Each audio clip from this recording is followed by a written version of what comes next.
Thank you for auditing the Always Positive New Music Review Show hosted by a French professor whose wife is making some pea soup in the other room. So please forgive any sounds you might hear of chopping and stirring. I'm going to be reviewing the album King's Disease 2 by Nas. And this is something of a sequel. Of course, the term King's Disease refers to the foot ailment known as gout. So we could call this album Gout 2. The goutening. The revenge. I don't know. Obviously, the first King's Disease won a Grammy, which I would say was an undeserved Grammy. But it was deserved because Nas deserves a Grammy, I suppose, for being one of the great rappers of the last 30 years. But it definitely felt like a legacy Grammy. But it doesn't really matter. It was a good enough album. I was happy to review it. If you want to watch me talk about that, I'll put a link to it up here. I talk about how good Hit Boy is. I talk about how Nas is wonderful, but he's nobody's favorite rapper. And you can read the comment section to have everyone tell you how wrong I am about that. I also talk about the fact that he seems like he might actually have somewhat conservative political views, and that's going to make a comeback on this album much less. I will say that I love King's Disease.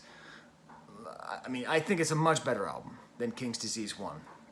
So King's Disease 2, to me, it feels more complete, it feels more cohesive, I like the features more, and he just feels more at ease. I don't know, I think the way I'm gonna frame this album is that it's kind of a real old school rap album.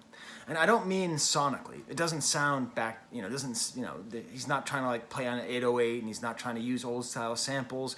It's all produced by Hit Boy, and there's even some very, very 2021 sounding songs with auto-tune and ricky-ticky trap beats and all that. But more in the way that he presents himself. You know, a lot of these songs feel like stories, which would happen a lot in old school rap, sort of like songs about things that you think about, songs about ideas, about the present, past, the future. And in that way, I find it to be a really charming album, because it's not a bitter album from an old rapper who's like, these kids don't know anything, and let me tell you, which I would often feel, rappers, especially from the 90s, who are still trying to remain present, sometimes I would get that sense from them, this sort of bitterness. But here, Nas is in just full wisdom mode. Not bitter, just wisdom. And it's to me, it's the most charming version of Nas that there is. So I'm going to give you an example song to listen to if you haven't heard the album. I'm actually going to start with the first track, which is both my favorite song and I think the most exemplary of Nas's work and of Hit Boy's work, Hit Boy who produced the entire album. The song is called The Pressure, and I'll put a link to it up there. Production, it's the most interesting song on the album. It starts off with this underwater drum beat and then echoes with someone, I guess Don Toliver, singing the word pressure. And then this really cool drum beat shows up. And the drum beat is just a little bit behind. Like, there's something about this drum beat. So throughout this song, we primarily have this drum beat, and then Nas rapping as though it's a more straightforward drum beat. So rhythmically, the interaction between his voice and the drum sounds is very interesting. And then later, the song switches up and becomes a much more standard drum beat. And in that way, Hit Boy goes between what I consider to be the two different forms of head nodding, right? You have the kind of slow head nodding, which is my personal favorite, where you're listening to something and you're just like, and there's a kind of like a stutter step to the beat. And then it switches and it's just, oh my God, my hair's doing the Superman thing. That was totally unintentional. This song manages to have both of those things. And you feel like Nas's voice is always playing with this rhythm, catching up. Sometimes the drums will be taken out, put back in. It changes up the beat in the middle of the second verse and just becomes super kind of badass and straightforward. It's constantly resolving and unresolving. It's such a good beat and a good example of what makes Hit Boy such an interesting and 100% underrated producer. Okay, I think Nas is overrated as a rapper and Hit Boy is underrated as a producer. But I still like Nas, right? He presents himself very much throughout the song as a wise old man who's trying to lift people up. I haven't made it if everyone hasn't made it. He talks about scholarships. He brags about the quality of the album. Hit threw me a beat and I had to eat it. Just a great line. But then a lot of it is this theme of pressure. And I suppose it's the pressure of following up an album that won a Grammy. It's the pressure of being a black celebrity, which is going to come back later in a different song, my second favorite song on the album. And it talks about just the general pressure of fame, of success, of life in America. And what's interesting is he ends the chorus with talking about his tattoo, God's Son, which is tattooed across his belly. And I don't quite know what he's trying to say by this, except that he's, I suppose, making an appeal to God, saying that that's what will give him the strength. The second verse does something completely different. It's all about police brutality and our jail system being broken. With one of the great lines of 2021, correctional facilities never do it correctly. Beautiful line. Talks about his longevity, been on fire for 4 generations, and then halfway through the beat changes up. He talks about doing miles on his Peloton. I was listening to this on an elliptical, so I kind of feel that, and I just love this weird outro, cool beat that happens with this weird sample happening in the back. I believe it's a sample, or else they're making it. And so we have the richness of this album in the one song. The great production, the great rhymes, the varied stories, and then that leads into Death Row East. And when I say this is kind of an old school rap album, in a way, it just felt like he had an idea for a song. I want to talk about Tupac getting shot. I want to talk about the East Coast, West Coast beef, which he was a part of, right? And just talk about it, right? And he actually says, let's talk about it. He uses those exact words. And I think there's a real power to this because, people say R.I.P. Tupac and R.I.P. Biggie and all that, but people are afraid to talk about it. It is in some ways still too fresh. It is still too painful, I think, to a lot of people. And so he's just able to tell this whole story about this story that was made in the beats, and now they make movies about it, and it's true. The beat is even intentionally slightly West Coast at points with the synthesizer playing, and he directly debunks a myth about Tupac being set up, about being set up by someone named Stretch. And it's a powerful attempt. It's Nas putting him forward. He's at times he seems to have taken on the role of Slick Rick in the past. I'm the rapper who can tell stories, right? Here he doesn't feel so much like a storyteller as much as like a historian storyteller, and you feel wrapped in. And when you hear the sound of Tupac's death being announced at Nas's concert, you actually feel a fair amount of emotional weight to it, knowing that Nas was planning on crushing the beef. And who knows, in a different world, maybe Nas and Tupac could have crushed the beef. Probably not, because there are too many magazines making too much money and too many people making money off of the beef, but who knows. The next track is 40 Side, which is one of these songs that's kind of a trap beat, kind of interesting. Sort of a boring beat, but has a nice bridge that's catchy and interesting. Here's my question about whether or not he's sort of a Republican dude. He at one point says, "Don't nobody owe you, ain't nobody holding you back," which, I don't know. That is a right-wing talking point, that there is no such thing as privilege. And obviously Nas is a very conscious rapper, so it's not like he's actually saying there's no such thing as privilege, but it's a weirdly pull yourself up by your bootstraps, pull yourself up by your bootstraps line, which I don't know. But every time I say that, someone gets pissed at me, which is fine. Please put in the comments that I don't know what I'm talking about and correct me. I'm not insecure about that. Then we get to the track EPMD 2, which you've noticed I have 2 EPMD albums back there. Those actually both belong to my brother Amos. I have to give them back to him eventually, but I keep forgetting to get him back his EPMD albums, which he bought at Strawberry Records on Memorial Drive in Cambridge, Massachusetts, back in the late 80s. Or maybe he even bought them at Skippy White's. I think he might have. A cooler place to buy hip-hop back in the day. Speaking of old people talking about old stuff, and it's just a beautiful song. This is about old school rap, it's about new school rap, it's about rap itself. Immediately Nas talks about, he has his bucket hat on low, so he's talking about his bucket hat, which EPMD made popular. And my wife is in the other room cooking, and she asked me not to do this, but I have to do it anyways. This is my daughter's bucket hat, so I'm tempted to just do this whole review with this hat on. Do I pull it off? Please put in the comments, like and subscribe if I 100% pull off this bucket hat like EPMD. My wife is right. But the beat just is really doing cool stuff.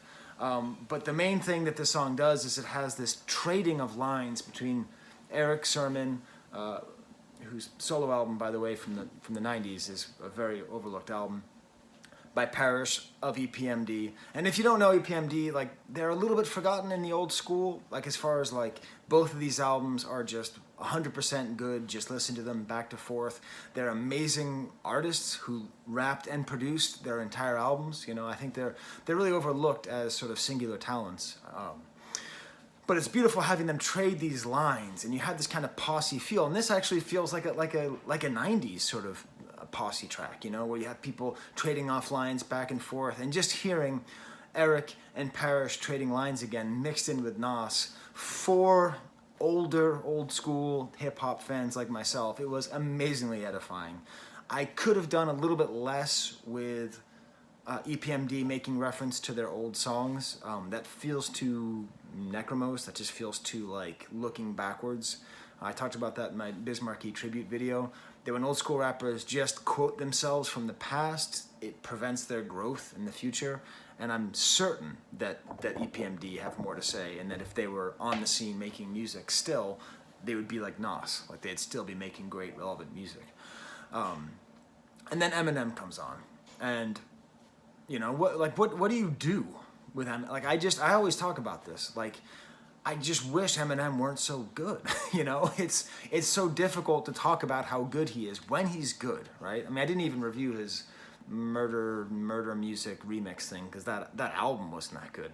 But when he is like on a verse and you can tell he's taking this seriously, like I'm on with Nas and EPMD. This is not somebody who's like, who's EPMD, right? This is somebody who appreciates what he's doing. He appreciates being here. And he is killing this verse as though he was a nobody trying to get on to the album. He like mixes up his flow. He makes all these crazy hip hop references to the past and EPMD and to Nas. And he's just like, and underneath, Hit Boy keeps mixing up the beat to where it's just this amazingly rich and delicious verse. Sorry, the onions and the garlic are being cooked right now, and I can smell them. It's a very good smell. So it sort of feels like this verse from Eminem. Then we get to the track Rare, which has a very cool kind of twirling beat from Hit Boy. I'm not going to explain what that means, but you listen to the beat on Rare and tell me that beat doesn't twirl. He talks, you know, Nas does his thing where he often talks about himself as like a student of philosophy and a student of hip hop. So, you know, studying Big, studying Nietzsche. He also talks about how he doesn't need ice to make his wrist cold. This is one of the stances that is funny because Nas is a weird figure in hip hop, right? Because he sort of simultaneously is one of the original, or one of the most important members of what was then the new school, who is still socially conscious, but also would floss and talk about how rich he was and all the stuff he had. So it's funny for him to kind of put down talking about having diamonds and being rich when he is somebody who's done that a lot. I think he actually sort of set up the template, I think, how rappers would have to deal with this going forward. That you just sort of had to do both at all times, right? And Jay-Z did the same thing, where you're like, okay, we're going to have songs and we're going to talk about police brutality and we're going to talk about the correctional system, and also I'm going to talk about diamonds, and also I'm going to talk about not having diamonds. Here at the end of the song, Hit Boy actually quotes Made You Look, the song by Nas. So again, it's a little bit of this. I don't like rappers quoting their old stuff, but it's okay. YKTV is the next song, which I had to look up what that meant on Urban Dictionary. So, do you know what YKTV means? No. No, it means you know the vibe. You know, I guess a vibe is a thing that kids these days like. It's a cool like 808 drum sound, kind of weird. The beat gets better and better as it goes. There's this sort of like comedian who keeps on talking about Peter Popoff behind. It's really quite funny. Talks a lot about hip hop culture. He makes an interesting question. He says, imagine Lil Uzi on a Primo beat. Right, so on a DJ Premier beat, talking about like what if older rappers rapped with newer rappers. And that's sort of what's happening here. Is, you know, Boogie with the Hoodies on here, and I was surprised how much I like his verse. Store Run is a beautiful old Kanye style soul sample. Again, it gets more developed as it goes on. I almost took an extra day to review this album to spend more time with Hit Boy's production. Because it does so much. So I'm just going to say that. It just does a lot, and it develops a lot. what I like is the image that Nas gives of himself as an elder statesman. The idea of a store run is him telling somebody to go to the store and buy him blunts and I think he says veggie chips, something like that. And this idea of like it's all about hierarchy, about where he is in the hierarchy, and says, you don't send me to the store, I own the store. So this interesting idea of like, he's sort of humiliating this person, but at the same time, like that's like, he's rising up in the ranks, right? Like he's showing respect to the young people while also putting them in their place, which I think is the right position to be in as an old school hip hop king who's not on the come up, but has been to the top and is trying to stay near it. Moments is interesting. He talks about never meeting Muhammad Ali and Sister Souljah, which is funny. Sister Souljah is an interesting figure in rap history, rather controversial as well. It's fun having had these great, I suppose they're both members of the Nation of Islam, right? Isn't Sister Souljah? I'm not sure. Correct me in the comments if I'm wrong. But like this great gap between a very famous household name and not a very household name. And then the beat on here is the kind of beat, the way it uses horns, the only way I can describe it is a memory beat. It's like there's a kind of rap song where if you hear the instrumental, it feels as though it's made to be remembering things. And he remembers the first times he heard Nobody Beats the Biz. He remembers for still being a virgin, kind of a real sort of, again, going back to this idea of like an old school rap song where rappers sort of thought they had to rap about different things on every song, right? Which that's kind of gone away, right? A lot of rappers just sort of stick to one theme and they just kind of go with it. So this is just like, well, let's talk about moments in life and how things used to be and how things were in the past and how that affects my day, you know? An interesting social commentary there about life where he came from. One goes in the grave and one goes in the cage. Just a powerful and dark reminder of a lot of the sort of social commentary he's capable of making. The next song, Nobody, with Lauryn Hill, is my second favorite song on the album. And I know you're tempted, if you only listen to one song on this album, to go to the one with Eminem and EPMD. Because as a rap fan, I imagine you're like, oh, this is going to be it. And it's great. But the song with Lauryn Hill is really, along with Pressure, this gives a true emotional weight to this album. Because he's talking about escaping. He's talking about some place to be nobody, about the difficulties of fame, about the expectations, especially on black celebrities, on what it is. So he directly talks about Dave Chappelle to start right off the album, you know, like he just talks about, you know, Dave Chappelle, you know, what if he went to Ghana, then I'm rolling someplace where my phone's always roaming, you know, like talking about trying to get away and be free of that. And this sense of like, of how oppressive it is to be a black celebrity in America. And what do I know? I'm going to take their words for it. I'm going to take the words of Chappelle, and then to have Lauryn Hill, an artist who went crazy and disappeared, but who actually had a child, raised the child, made enough money from her art to live comfortably, and chose not to play the game. So she has this entire sick verse, which I would like to quote the entire thing for you, because the entire thing is so good. I'm not going to, because as you'll learn, I have to go to brunch soon. It's a true story.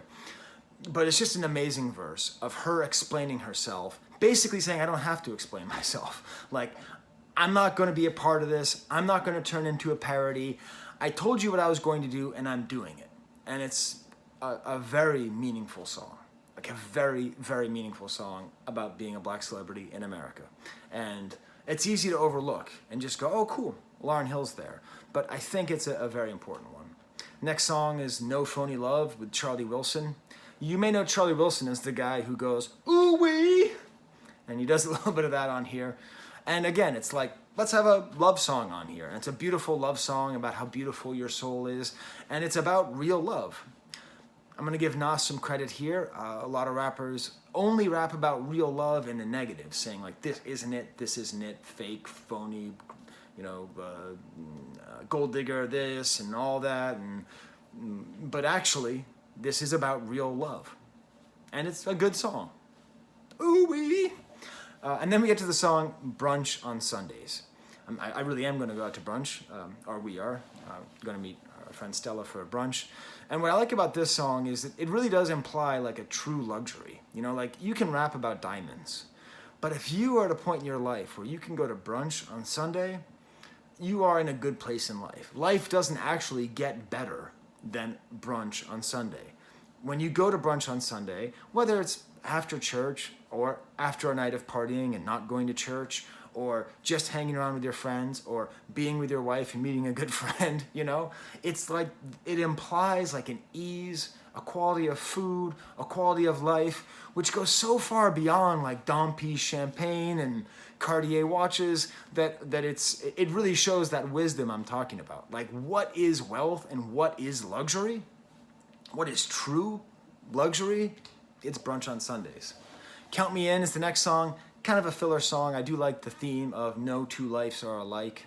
After that is Composure, in which Hit Boy has a verse. I would like to hear him release a whole album by himself. I'd be curious to hear what it is. He's not amazing, but he's good.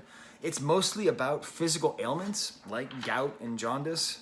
And props go to Nas for being the rapper who talks a lot about gout.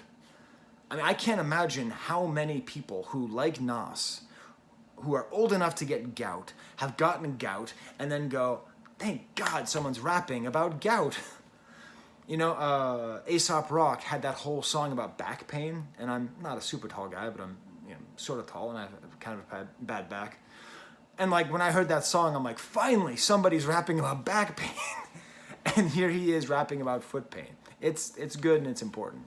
My Bible is an interesting song. He raps about how there's power in death, so be careful what you say.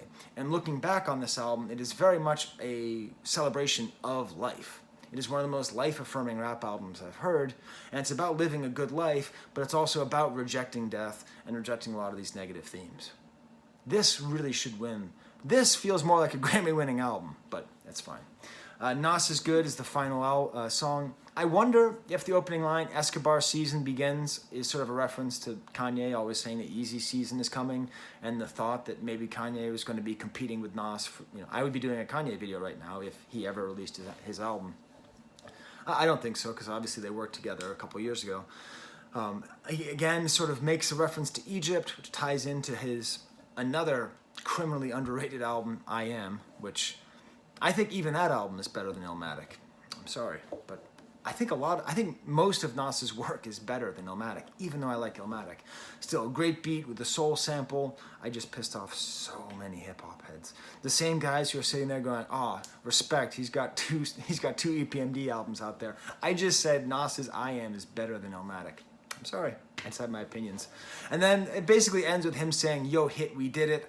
And I love this feeling. And that's another way this feels like an old school rap album. It's just one producer, one rapper, making a bunch of songs about stuff together. It's mostly positive, it's uplifting, it's well constructed, it's well rapped, and it could easily fit on the shelf next to those two albums back there.